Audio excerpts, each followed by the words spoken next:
विद्यार्थियों का एक बार फिर से स्वागत है सक्सेस फर्स्ट यूट्यूब चैनल में।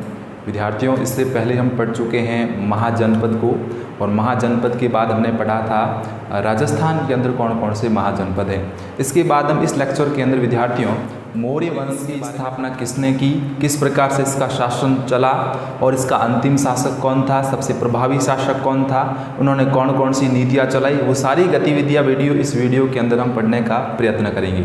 सबसे पहले अगर हम बात करें मौर्य वंश की, तो मौर्य वंश से पहले अगर हम बात करते हैं तो भारतवर्ष पर हर्यक वंश का शासन था। मौर्य वंश से पहले किसका शासन था? हर्यक वंश का शासन था। ये काफ़ी प्रभावी वंश था जिसने मगध साम्राज्य पर अपना आधिपत्य रखा था। तो मगध एक महाजनपद है। हमने जब महाजनपद पढ़े थे तो हमने 16 महाजनपद पढ़े थे, और उन 16 महाजनपदों में सबसे प्रमुख महाजनपद जो था वो मगध था। बात करते हैं हम मगध की, तो मगध महाजनपद, उस समय मगध महाजनपद का संपूर्ण उत्तर भारत पर आधिपत्य था। हम क्या कहेंगे? संपूर्ण उत्तर भारत पर क्या था विद्यार्थियों? आधिपत्य था। तो यहाँ पे जो भारत है, इस भारत का जो ये उत्तरी पोर्शन है, उत्तरी भाग पर पूरी तरीके से मगध साम्राज्य का आधिपत्य था। तो ये वाला पोर्शन हो गया उत्तर भारत, उत्तरी भारत, और उत्तरी भारत पर उस समय किसका आधिपत्य था विद्यार्थियों? मगध साम्राज्य का या मगध महाजनपद का आधिपत्य था। इसके बाद हम आगे बात करते हैं 326 ईसा पूर्व की। तो 326 ईसा पूर्व मगध के राज सिंहासन पे, राज सिंहासन का मतलब है कि मगध साम्राज्य की गद्दी पर उस समय कौन शासन कर रहा था। तो मैंने क्या कहा? सबसे पहले तो हर्यक वंश था जिसने मगध साम्राज्य पर अपना आधिपत्य रखा था। इसके बाद में जब हर्यक वंश की समाप्ति हुई तो उसके बाद घन वंश आया। और अगर हम बात करें घन वंश की, तो घन वंश का जो आखिरी शासक था वो विद्यार्थियों था घनानंद। आखिरी शासक था और इसने वहाँ पर शासन किया था। अगर बात करें हम घनानंद की, तो घनानंद जो था वो एक विलासी राजा था। विद्यार्थियों ध्यान दें, घनानंद एक विलासी राजा था। ये जनता को, प्रजा को कष्ट देता था, प्रजा को कष्ट देता था, उन पर कई प्रकार के कर लगा देता था, जिसके कारण प्रजा उससे परेशान हो चुकी थी। किससे? घनानंद से प्रजा परेशान हो चुकी थी। इसलिए प्रजा ने क्या विचार किया? प्रजा ने भी विचार किया कि इस राजा को बदलना चाहिए, क्योंकि ये राजा हमारे काम का नहीं है। इसके बाद विद्यार्थियों ध्यान देना कि घनानंद की इस लापरवाहियों की वजह से उसका शासन खत्म हो गया। तो घन वंश का अंतिम शासक घनानंद था, और इसके बाद घन वंश के बाद विद्यार्थियों कौन सा वंश आ गया? मौर्य वंश आ गया। बात करते हम मौर्य वंश की स्थापना की, तो मौर्य वंश की स्थापना 322 ईसा पूर्व में हुई थी। कब हुई थी विद्यार्थियों? 322 ईसा पूर्व में हुई थी। किसने करी थी? तो चंद्रगुप्त मौर्य ने करी थी। चंद्रगुप्त मौर्य जो एक काफी प्रतापी शासक था। अगर हम बात करें चंद्रगुप्त मौर्य के गुरु की, तो चंद्रगुप्त मौर्य के गुरु का नाम विद्यार्थियों था चाणक्य। इस चाणक्य को हम कौटिल्य भी कहते हैं। तो चाणक्य या कौटिल्य, चाणक्य या कौटिल्य किसके गुरु थे? चंद्रगुप्त मौर्य के गुरु थे। तो चाणक्य ने जो नीति बताई थी उस नीति के अनुसार चंद्रगुप्त मौर्य ने काम किया, और उसके बाद वह मौर्य वंश की स्थापना कर पाए। उन्होंने मगध साम्राज्य पर अपना अधिकार कर लिया। किसने? चंद्रगुप्त मौर्य ने। किसकी दिशा निर्देशों की पालना करते हुए? तो गुरु चाणक्य या कौटिल्य के दिशा निर्देशों का पालन करते हुए। बात करें हम चंद्रगुप्त मौर्य के शासनकाल की, तो 322 से लेकर 298 ईसा पूर्व चंद्रगुप्त मौर्य ने यूनानी शासक को भी पराजित किया था। ये इतने प्रतापी राजा थे, इतने प्रतापी शासक थे कि इन्होंने यूनानी शासक सेल्यूकस निकेटर को भी पराजित कर दिया।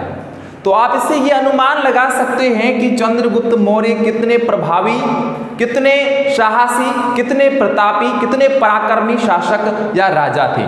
तो यहाँ पर हम बात करते हैं यूनानी शासक सिल्यूकस निकेटर की। तो सिल्यूकस निकेटर को उन्होंने विद्यार्थियों पराजित कर दिया था। उसके बाद जब चंद्रगुप्त मौर्य ने सिल्यूकस निकेटर को पराजित किया, तो पराजित करने के बाद सिल्यूकस निकेटर ने उनके साथ विद्यार्थियों संधि कर ली। क्या कर ली? संधि कर ली। इन दोनों के मध्य विद्यार्थियों क्या हो गई? संधि हो गई। संधि के अनुसार क्या शर्तें रखी गई उनको आप देखिए। तो जो चंद्रगुप्त मौर्य थे, चंद्रगुप्त मौर्य अलग अलग प्रकार के युद्ध किया करते थे। तो युद्ध में भाग लेने के लिए सिल्यूकस निकेटर को बाध्य किया गया, यानी कि वह युद्ध में भाग लेंगे। उसके बाद जो सिल्यूकस निकेटर की पुत्री थी, उनकी पुत्री का विवाह भी विद्यार्थियों किसके साथ कर दिया? चंद्रगुप्त मौर्य के साथ कर दिया। तो युद्ध में भाग और पुत्री का विवाह, ये दो बड़ी बड़ी बातें थी जो इस संधि के अंतर्गत रखी गई। बात करते हैं हम सिल्यूकस निकेटर के राजदूत की। सिल्यूकस निकेटर जो कि यूनानी शासक था, जिसको पराजित किया था चंद्रगुप्त मौर्य ने, जिसका एक राजदूत था जिसका नाम था विद्यार्थियों मेगस्थनीज। मेगस्थनीज जो थे वो राजदूत थे, किसके थे? सिल्यूकस निकेटर के थे। सिल्यूकस निकेटर ने इस राजदूत को चंद्रगुप्त मौर्य के दरबार में भेज दिया, क्योंकि वो पहले से वो युद्ध हार चुके थे। युद्ध हारने के बाद जो चंद्रगुप्त मौर्य ने शर्तें रखी थी उनकी उन्होंने पालना की। और ये राजदूत मेगस्थनीज तो काफी चालाक व्यक्ति थे, काफी समझदार व्यक्ति थे। तो इनको कहाँ भेजा गया? चंद्रगुप्त मौर्य के दरबार में भेज दिया गया। चंद्रगुप्त मौर्य ने अपना साम्राज्य कहाँ कहाँ तक विकसित किया, किस किस जगह चंद्रगुप्त मौर्य का जो साम्राज्य था वो विकास कर पाया। तो अगर हम बात करें उत्तरी भारत की, नॉर्थ इंडिया की अगर हम बात करते हैं, तो नॉर्थ इंडिया के अंदर, उत्तरी भारत के अंदर इसका साम्राज्य था। और लास्ट के अंदर विद्यार्थियों ये कहा जाता है कुछ ग्रंथों के अंदर कि उन्होंने दक्षिण भारत पर भी आक्रमण किया था, और दक्षिण भारत पर आक्रमण करने के बाद यहाँ के कुछ भागों को उन्होंने अपने अधीन में कर लिया था। तो हम यहाँ पे कहेंगे कुछ दक्षिणी भारत पर भी उनका क्या था? आधिपत्य था, अधिकार था। तो अधिकार या साम्राज्य की बात आती है तो विशेष तौर से आप क्या याद रखोगे? उत्तरी भारत रखोगे। लेकिन कुछ स्थानों पर यह भी लिखा गया है कि कुछ भाग दक्षिणी भारत का भी उनके अधीन में था। इसके बाद अगर हम बात करें विद्यार्थियों, तो चंद्रगुप्त मौर्य किस धर्म से रिलेटेड थे? तो इन्होंने जैन धर्म की विद्यार्थियों दीक्षा ली थी। किस धर्म की दीक्षा ली थी? जैन धर्म की दीक्षा ली थी। और जिससे जैन धर्म की दीक्षा उन्होंने ग्रहण की थी उनका नाम था विद्यार्थियों भद्रबाहु। क्या नाम था? भद्रबाहु। भद्रबाहु से उन्होंने जैन धर्म की दीक्षा ग्रहण करी। इनका निधन, इनकी मृत्यु विद्यार्थियों कब हुई? 298 ईसा पूर्व। विद्यार्थियों कब हो गई? 298 ईसा पूर्व इनकी मृत्यु हो गई। कहां पर हुई? तो श्रवणबेलगोला। श्रवणबेलगोला ये एक जगह का नाम है, एक स्थान का नाम है, जो कि कहां पर पड़ता है? मैसूर के अंदर पड़ता है। कौन सी जगह? श्रवणबेलगोला, जो कि मैसूर के अंदर जगह पड़ती है। वहां पर इनका निधन हो गया। निधन कैसे हुआ? तो विद्यार्थियों यहां पे मैंने क्या कहा था? जैन धर्म की दीक्षा ली थी भद्रबाहु से, जिसके कारण वो जैन धर्म के उपासक हो चुके थे। और उसके बाद उन्होंने उपवास रखने शुरू कर दिए। और उपवास रखते रखते उन्होंने अपने जीवन का बलिदान कर दिया, अपने जीवन को उन्होंने त्याग दिया। उनकी मृत्यु हो गई, उनका निधन हो गया। तो इस प्रकार से चंद्रगुप्त मौर्य का जीवन काल रहता है, जिसके अंतर्गत उन्होंने काफी साहसी काम किए और इन्होंने जैन धर्म की दीक्षा ली। और मैसूर के अंदर श्रवणबेलगोला के अंदर उपवास रखते वक्त उनकी विद्यार्थियों मृत्यु हो गई। नेक्स्ट चंद्रगुप्त मौर्य के बाद 1 नंबर पे हमने चंद्रगुप्त मौर्य पढ़ा। 2 नंबर पे हम पढ़ते हैं विद्यार्थियों बिंदुसार। बिंदुसार जो था, बिंदुसार चंद्रगुप्त मौर्य का पुत्र था। और हम ये नॉर्मली जानते हैं कि जो राजा का पुत्र होता है वो राजकुमार गद्दी का हकदार होता है, यानी कि वह सत्ता का उत्तराधिकारी होता है। तो यहां पर जो ये बिंदुसार था वो मौर्य वंश का उत्तराधिकारी था। किसके बाद में? चंद्रगुप्त मौर्य पिता की मृत्यु के बाद में पुत्र बिंदुसार गद्दी पर बैठ गया मौर्य वंश की। इसका जो शासन काल था वो 298 ईसा पूर्व से लेकर 272 ईसा पूर्व तक रहा। इनको कुछ उपाधियां दी गई थी, अलग अलग ग्रंथों में अलग अलग लेखकों ने इनको अलग अलग विद्यार्थियों क्या दी, उपाधियां दी। अगर हम बात करें यूनानी लेखक की, पहले ही हम बात कर चुके हैं, मौर्य वंश का यूनानियों से काफी बड़ा रिलेशन रहा। इन्होंने उनसे युद्ध करे, उनको जीता और कई लेखकों को और कई राजदूतों को अपने अधीन रखा। तो ये आप याद रखोगे, यूनानी लोगों के, यूनानी शासकों के, यूनानी लेखकों के, यूनानी राजदूतों का संबंध मौर्य वंश से किस प्रकार से था। तो यूनानी लेखक जितने भी थे उन्होंने मौर्य वंश के शासक बिंदुसार को विद्यार्थियों क्या कहा था, अमित्रोचेटस। क्या कहा था, अमित्रोचेटस कहा था कि इन्होंने यूनानी लेखकों ने। फिर वायु पुराण में इनको भद्रसार कहा गया, जैन ग्रंथ में इनको सिंहसेन कहा गया। तो ये इनकी कुछ उपाधियां हैं। अमित्रोचेटस यूनानी लेखकों के द्वारा दी गई, भद्रसार वायु पुराण में दी गई, सिंहसेन जैन ग्रंथों में दी गई। तो यहाँ पे कुछ इनकी उपाधियां रहती हैं। उसके बाद अगर हम बात करते हैं दक्षिण भारत की, तो विद्यार्थियों बिंदुसार ने दक्षिण भारत पर आक्रमण किए और दक्षिण भारत को विजय हासिल की, दक्षिण भारत को जीता। अगर हम बात करें दक्षिण भारत की, तो दक्षिण भारत को विद्यार्थियों बिंदुसार ने किसमें शामिल कर दिया, मगध साम्राज्य में शामिल कर दिया। तो दक्षिण भारत को जीत कर मगध साम्राज्य में शामिल करने वाला प्रभावी शासक कौन था, बिंदुसार था, जो कि किसका पुत्र था, चंद्रगुप्त मौर्य का पुत्र था। इसके बाद विद्यार्थियों अगर हम बात करें तो मौर्य वंश का सबसे महत्वपूर्ण राजा, सबसे महत्वपूर्ण शासक, जिसके कार्यकाल के अंदर सर्वाधिक काम हुआ, अभिलेखों से रिलेटेड और बौद्ध धर्म से रिलेटेड बहुत सारे काम जो हैं, वो उस प्रतापी, उस साहसी राजा जिसका नाम था अशोक मौर्य। अशोक मौर्य जो 273 ईसा पूर्व में मौर्य वंश की गद्दी पर बैठे और ये तीसरे प्रतापी शासक के रूप में इनका उद्भव हुआ। तो 273 ईसा पूर्व में अशोक मौर्य ने किस पर शासन किया, मौर्य वंश के वो शासककर्ता बने, मगध साम्राज्य पर उन्होंने क्या किया, शासन किया। 273 ईसा पूर्व से लेकर 232 ईसा पूर्व तक, यानी कि बहुत लंबी अवधि तक इन्होंने मगध साम्राज्य पर शासन चलाया। इसके बाद अगर हम विद्यार्थियों बात करते हैं, दक्षिण भारत से कुछ अभिलेख प्राप्त हुए। ये अभिलेख कौन से थे, एक अभिलेख जिसका नाम था मास्की, दूसरा अभिलेख जिसका नाम था विद्यार्थियों गुजरा। मास्की और गुजरा ये दोनों अभिलेख है जो कहां से प्राप्त हुए, दक्षिण भारत से प्राप्त हुए। यहां पर इनका नाम अशोक से मिलता है। हम यहाँ पे इसको क्या परिभाषित कर रहे हैं, अशोक मौर्य कह रहे हैं। तो अशोक मौर्य का जो नाम है वो किन अभिलेखों से मिलता है, तो दक्षिण भारत के अभिलेख मास्की व गुजरा में उनका नाम अशोक मिलता है। इसके बाद विद्यार्थियों यहीं पर इनकी कुछ उपाधियां मिलती हैं जो इनको दी गई। इनमें से सबसे महत्वपूर्ण उपाधियां और परीक्षा में पूछी जाने वाली उपाधियां ये है देवाना प्रिय और देवाना प्रियदर्शी, देवाना प्रियदर्शी। तो आप याद रखोगे इनकी उपाधियां देवाना प्रिय और देवाना प्रियदर्शी, ये दो उपाधियां थी जो किनको मिली थी, विद्यार्थियों अशोक मौर्य को मिली थी। किस अभिलेखों के अंदर, मास्की और गुजरा के अंदर। तो ये उपाधियां आप याद रख लेना।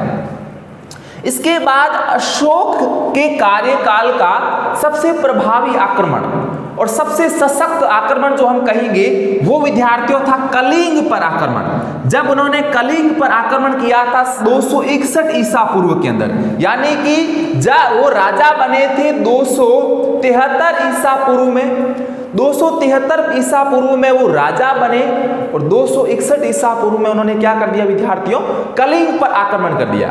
यानी कि वो राजगद्दी पर बैठे हुए उनको अभी कितने वर्ष हो गए थे, 8 वर्ष हो गए थे। और 8 वर्षों के बाद 261 ईसा पूर्व में उन्होंने कलिंग पर एक बहुत बड़ा आक्रमण किया और इस आक्रमण के अंदर विद्यार्थियों बहुत बड़ी जनहानि हुई। यानी कि हम कहेंगे कि 1 लाख लोग इस युद्ध के अंदर मारे गए। इतिहास का सबसे प्रसिद्ध युद्ध माना जाता है कलिंग पर अशोक का आक्रमण। बहुत बड़ी जनहानि, 1 लाख लोग, उस समय में बहुत बड़ी बात होती थी और 1 लाख लोग वहां पर विद्यार्थी मारे गए थे। इसके बाद धीरे धीरे विद्यार्थियों उनका युद्ध से नाता टूटने लगा, क्योंकि वो धीरे धीरे उन्होंने अपने में परिवर्तन करना शुरू किया। उनमें परिवर्तन कैसे हुआ, तो वो बौद्ध धर्म के संपर्क में आए और बौद्ध धर्म को विद्यार्थी उन्होंने बाद में अंगीकृत भी कर लिया। इससे पूर्व अगर बात करें, बौद्ध धर्म को अंगीकृत करने से पूर्व वो विद्यार्थियों शिव के उपासक थे। और ये कहां से जब जानकारी प्राप्त होती है, तो इसकी जानकारी हमको प्राप्त होती है राजतरंगिणी से, जिसके लेखक हैं कलहण। राजतरंगिणी के लेखक कलहण के अनुसार जो अशोक थे वो पहले शिव के उपासक थे, उसके बाद उन्होंने बौद्ध धर्म को अंगीकृत कर दिया। पहले शिव के उपासक, बाद में बौद्ध धर्म अंगीकृत किया। इन्होंने विद्यार्थियों, अशोक मौर्य ने धम्म जनता को, प्रजा को प्रदान किया। और ये धम्म क्या होता है, इसको आप थोड़ा देख लें कि अशोक के द्वारा प्रदत्त आदर्श, ये आदर्श थे नैतिक मूल्यों से संबंधित। लोगों को किस प्रकार से जीना चाहिए, किन की सहायता करनी चाहिए। कुछ मैं यहां पे लिख रहा हूं, पाप कर्म से निवृत्ति, पाप से कैसे आजाद होया करें। अब पाप तो कर लिया, अब पाप को धोया कैसे जाए, ये बताया उस धम्म में। जो गलतियां पहले कर ली थी, उन गलतियों में सुधार कैसे करें, वो बताया उस धम्म में। किसने? अशोक मौर्य ने। पाप कर्म से निवृत्ति, विश्व कल्याण। इसके बाद इन्होंने एक बहुत बड़ा इसके अंदर शब्द रखा, विश्व कल्याण, यानी कि विश्व का कल्याण कैसे किया जाए। विश्व के कल्याण के लिए काम करो, न कि स्वयं के लिए, विश्व के कल्याण के लिए काम करो।